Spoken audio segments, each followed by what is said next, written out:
जी हाँ मेरे दोस्त, लड़की को लड़का बनाएगा, लड़का को लड़की बनाएगा। और एक खास बात मेरे दोस्तों, आपके पर्सनल सामान को गायब करके दिखाएगा। तो आइए बिना आपके समय को लेते हुए खेला को चालू करते हैं। अंतरु मंत्रु अंतरु मंत्रु लइका के समान उड़ंतरु जमूरे जी उस्ताद। अरे हुआ कि नहीं रे? मेरा तो है, लेकिन भाई साहब का पता नहीं। अरे अरे अरे दादा हो, साला हमार सामान बिलवा देलस, साला हमार ऑटो ले लस, चौरो ले लस, और सामानो गायब कर देलस। ए देख लिया, चुपचाप से हमार सामान लिया दो, न तो हम बाबू के लगे अबे फोन लगाओ तनी। रुक जा तू। डीजे संतोष राज। कौन साला मंत्र मारती हली, देह के नरजी झाड़ती हली, अरे मरद से मौगा बना देले बा। अरे कौन साला मंत्र मारती हली, देह के नरजी झाड़ती हली। गाँव भर होता हसाई, कैसे के घरे जाई, सोची के अवतारो आई।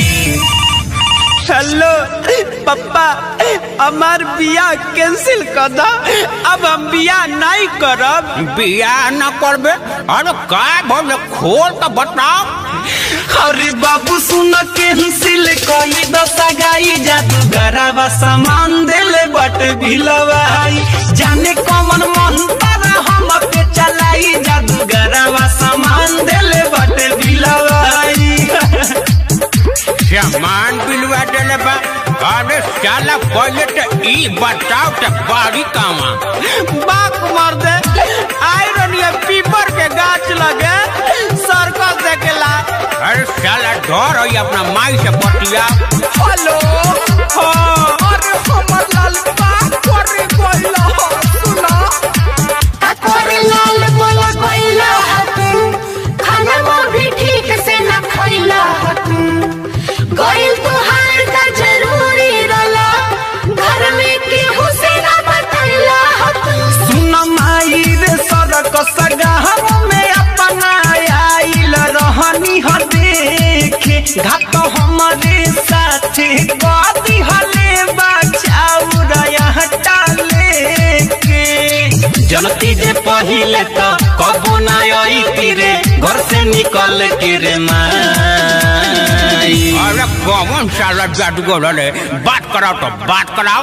लो हेलो, अरे साला जादूगर, चुपचाप से हमला लड़का के सामान वापस लिया दे, ना तो साले है गोजी लेके आवत नहीं, मुंह पे डाल के साला गांड पे निकाल दे।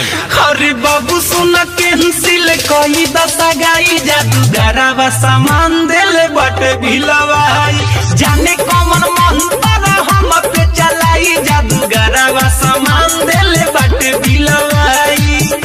अरे हमर बाबू, अरे चुप रहो चुप रहो, हम अबे आवतानी, हमरा लाल के का हो गइल हो।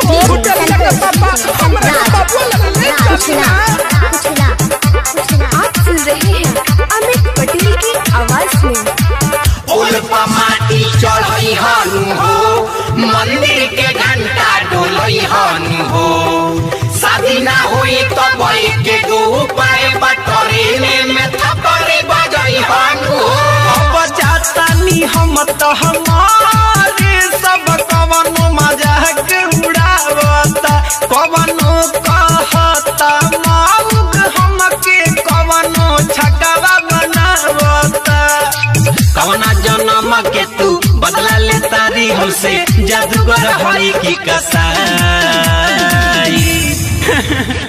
देख लिया जादूगर, जेंगा मरला वो कद ना तो ठीक ना होई। उस्ताद लड़का के काहे रुआवतनी, लिया ना दियो कर सामानवा। अरे साला चुप चुप, साले मारे लोग ये सब गाँव वाला मिल के मंत्र भोर पर गइल बा। अरे बाबू सुन कैंसिल कई दशा गाई, जादूगरवा सामान देले बाटे भिलवाई। पापा सुन कैंसिल कई दशा गाई। अरे जाए के बिना सामान्य के रहो